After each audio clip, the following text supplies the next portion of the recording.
Yeah, I don't know what it is, man. I think it was a girl who just did like basically the same video we're watching now. I couldn't even get into it.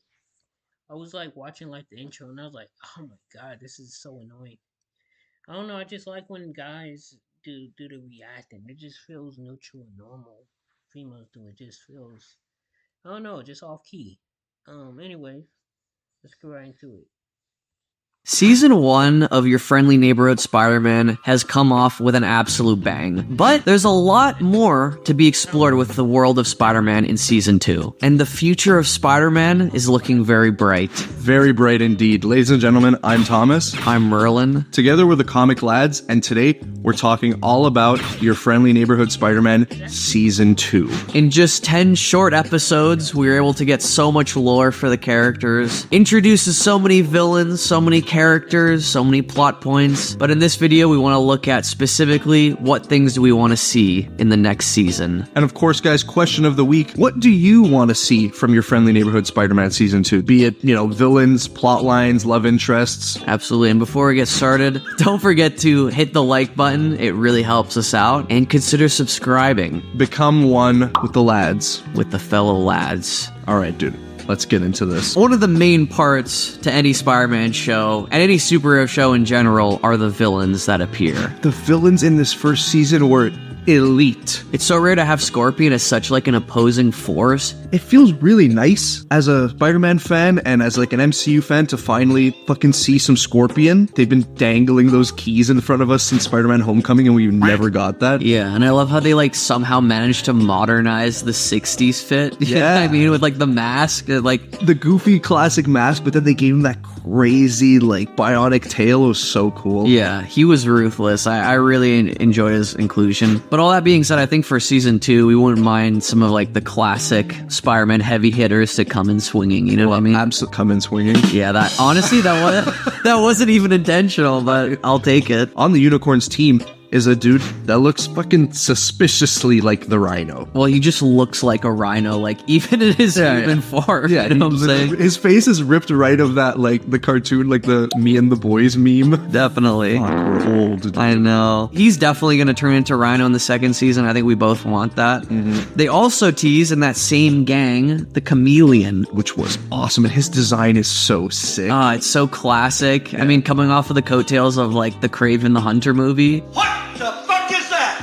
Seeing fucking Chameleon's design in that, it's like, guys, what are we doing? Sony, shut it down, please. Why is it like a superpower, I know. Anyways. I just always love Spider-Man stories where there's some kind of like identity crisis. Agreed, and that's literally Chameleon's whole thing. Very interestingly, too, we got to see in Season 1 the rise of Tombstone. Yeah, and it was like one of my favorite iterations of Tombstone I've ever seen. Obviously, when they first name dropped him, I was like, oh my god, it's Tombstone. But he was such a wholesome, lighthearted, good guy. Yeah. And you get to see how him being such a good guy takes him down this path to becoming Tombstone. I think some of the best villains that we have in fiction are the ones that start out as the good guy. Yeah, altruistic. Yeah, like I even think of like Spider-Man PS4, for example, seeing Doc Ock throughout that game and seeing his slow descent into villainy. It's always so compelling. And seeing Tombstone like, the 1/10 and now he's kind of like their leader by the end of the show. Yeah, it's crazy. And he's not like a clear-cut villain at the end of the show. He's definitely not the big bad of the season by any means. But you know that his like benevolent crime lord phase isn't gonna last forever because that's not how crime works. Yeah. Well, I mean, we both obviously want to see his descent into that like villainy a lot more in Season 2. Mm-hmm. I really want to see Doc Ock as the big bad of this season. Yeah, they're definitely setting him up with like that one shot of him drawing the fucking arms in his cell. Which is so ridiculous and it's like just for the viewer, but I love it. Especially with Doc Ock, like he's arguably one of, if not the biggest villain for Spider-Man. There's always that debate between him and Venom and Green Goblin.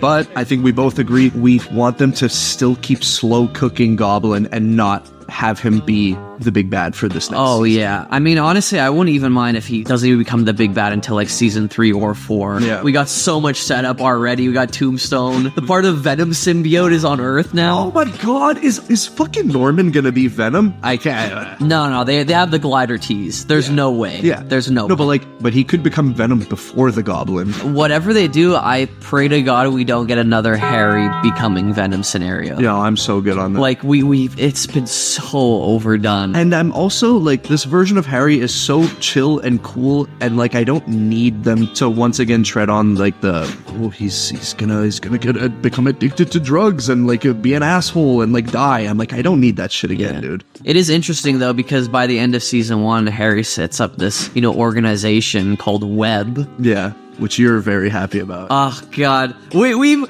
had a debate about it. Honestly, I don't know how I feel about it, because I like Peter Parker when he's a bit more like grounded and less involved in like other like-minded geniuses, all at the age of like 15. Yes, It feels very like Spider-Man 2017 to me. it does. But I will give the show the benefit of the doubt for now. Sure. We'll see how they handle it. But speaking of Web, at the very end of the episode, we see behind Harry Osborn's desk a list of names. And a lot of them are random, and a lot of them are minor characters, but there's 2 that are friggin' big ones, dude. We got Max Dillon. Just give me Electro next season, dog. Just give me it. Yeah, I'd love to see what their take on Electro's like. I hope it's classic. Yeah, I don't want like a pure energy Electro. I'm kind of over that too. I'm over it as well. I want the classic, and I want him to like Give me the goofy 60s mask. You know what I'm saying? give me that ridiculous mask, dude. Yeah. Come on. And also, we saw Ned Leeds' name on there. Yeah. Now everyone's like, oh, it's Hobgoblin.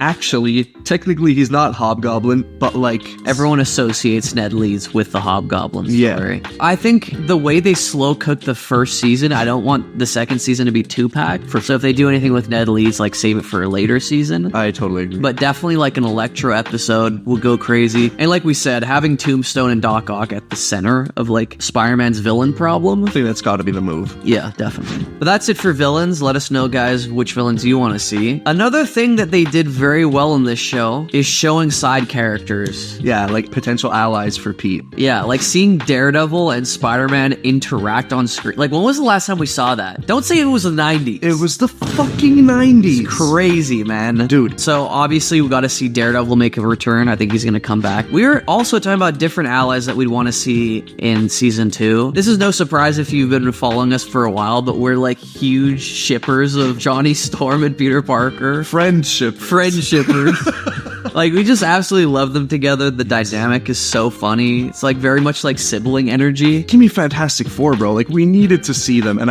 I read that the Fantastic Four were some of the only characters that they weren't allowed to use this season, probably because of like the movie coming out shortly after. Dude, once the movie's out, give me them. I agree. And also, since we know that part of the symbiote is on Earth, I think it'd be a great setup for maybe Season 3 or Season 4, where the Fantastic Four can help Peter potentially get out of the suit. Oh, yeah. 100%. Once again, homaging like the 80s comics. Yes. And just really quick, this is something that I really want. Give me John Bernthal as Punisher, bro. Punisher first appeared in a Spider-Man comic. It would be so cool to see him next season. That would be awesome. But I think now, we've talked about so many other characters, villains, allies. We got to talk about Pete. Peter Parker, in Season 1, they threw him straight into the kind of child genius type shtick that a lot of creators do with Spider-Man. Yes. Me personally, I've never been the biggest fan of that, especially when he's at this age. Yeah. Because I feel like it kind of takes away, like, I know it's like cringe, like, oh, Spider-Man only has his relatability. That's what makes him unique. But I truly believe that. Yeah. And I would very much be on board with him taking a step back from that and maybe trying to get like a job at the Daily Bugle or something like that.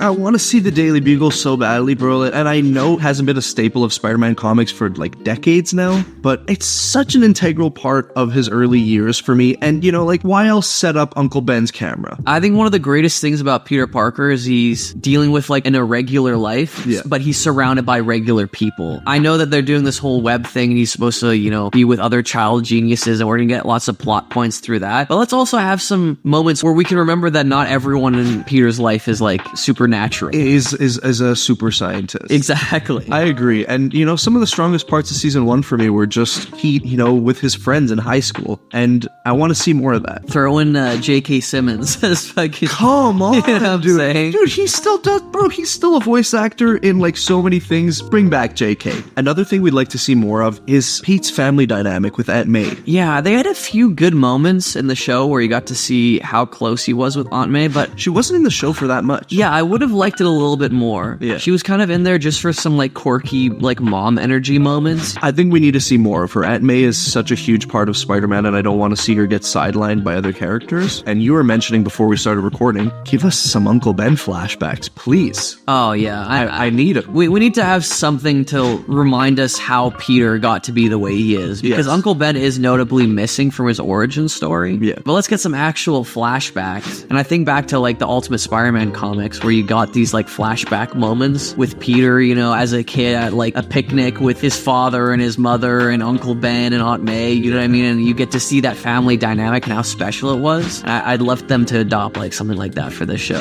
The final thing we're going to talk about regarding what we want to see from season 2 is Peter's love life. Yes, because we've gotten quite a few potential love interests set up in the show, and we got one revealed for season 2 also. But right now, let's focus on the players that are already established. Yeah. Obviously, we have Pearl, who's kind of playing like a bit of the Liz Allen role from Homecoming? Homecoming, yeah, like the popular girl. Yeah, the popular, like Peter's popular crush. Yeah. And she's like starting to warm up to him by the end of the season. She stopped calling him Petey. Thank God. Although, like, harkening back to the days of Spectacular Spider-Man, yeah, when his, yeah, Petey, I thought that was cute, dude. Justice for Liz in Spectacular, can I just say? Oh, dude, that's Done so dirty. That's a whole can of Yeah, worms. Dude. we're gonna get into a Spectacular retrospective one of these days. 100%. But yeah, Pearl is there. I don't think she's gonna be the main love interest. No, I don't think so either. I think she's gonna be kind of like that love interest that as you grow up, you realize that it's just, It won't work. yeah, and it's just like an infatuation, like a stupid crush. Yeah, he has like a babysitter kink.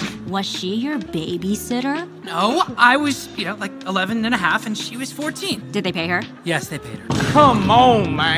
Why are they in the same classes? Like, we're from Canada. Is that how classes work in the States? Do like freshmen have classes with seniors? That's so fucking weird to me. Wait, is that how it works? Because that's what confused me. I don't know how it works in real life, but I know that she is 17. When he was 11 and a half, she was babysitting him at 14. So I'm like, what are these classroom dynamics? Yeah. But yeah, I think Pearl is just gonna go into more of a friendship position. Yeah. And I think she's also, like, I think her heart still belongs to Lonnie, I think so too. you know? Another potential love interest that we got is Nico Minoru. I don't think there's any concrete, like, love interest stuff between her and Pete, but I was kind of feeling some stuff between them. I also feel a lot more sparks now that I think about it between her and Harry. Well, she definitely has the hots for him. And so does Harry. Harry's so in. That's his, like, goth crush. Yeah. But I also ship her and Pete. I can go either way. I do. You know what I mean? I do ship her and Pete. But whatever the case is, I think we definitely want more of a focus on Pete's love life. Yes, Yeah, definitely. one of the like funnest things in Spider-Man stories is watching him trying to like juggle making a date Yeah. and like defeating a supervillain. Yeah, watching like the quote-unquote struggles of Pete where he's like,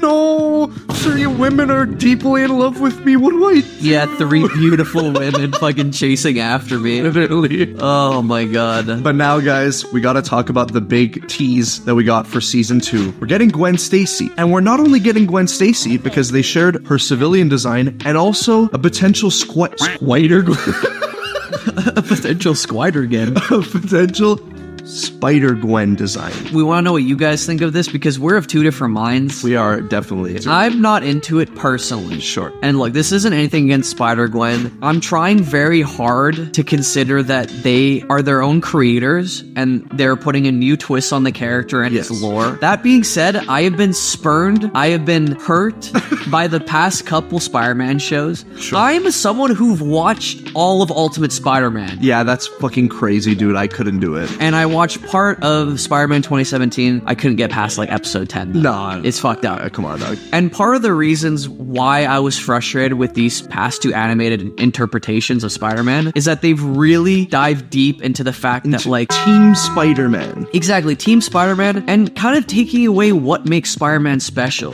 Is that he's a guy on his own. exactly, and especially in Spider-Man 2017, like I think it's episode 10 or 11, they introduce Miles Miles Morales Spider-Man. Yeah, it's just like, And it's like, dude, can we let one character grow before we introduce the successor character? So it's like, we all love Miles here. Miles is not a season 1 character, bro. exactly. For me, that's my only concern. I don't want this to just become like a clusterfuck of Spider-Man centered heroes. Sure. But I am very excited for Gwen. Now, guys, I'm on the other side of the coin with this. I saw this design, and for a second, I was like, Spider-Gwen early? Like, I don't know about this. I have some theories. Her suit looks kind of makeshift. Maybe she doesn't even have spider powers and that she's just trying to like be like a vigilante. But my main theory is that the creators of Your Friendly Neighborhood Spider-Man are going to be doing a riff on the classic Death of Gwen storyline buildup. And I think the only difference with it is that in this iteration, she's going to be a spider hero with Pete. And that's going to be what gets the attention of Green Goblin eventually and what gets her killed. This could all be wrong, but I think this has the potential to be one of the best adaptations of the Death of Gwen story. It just gives her more to do than the original storyline does, where she's like, oh, I'm sad about Pete, I'm gonna go to London and then come back and die. Me personally, I think that's where we're going with it. What do you guys think? Are you guys Team Spider-Gwen? Are you happy with this announced inclusion of Season 2? Whatever they do, it's going to be very original. But that's just a few of the things we want to see in Season 2. The world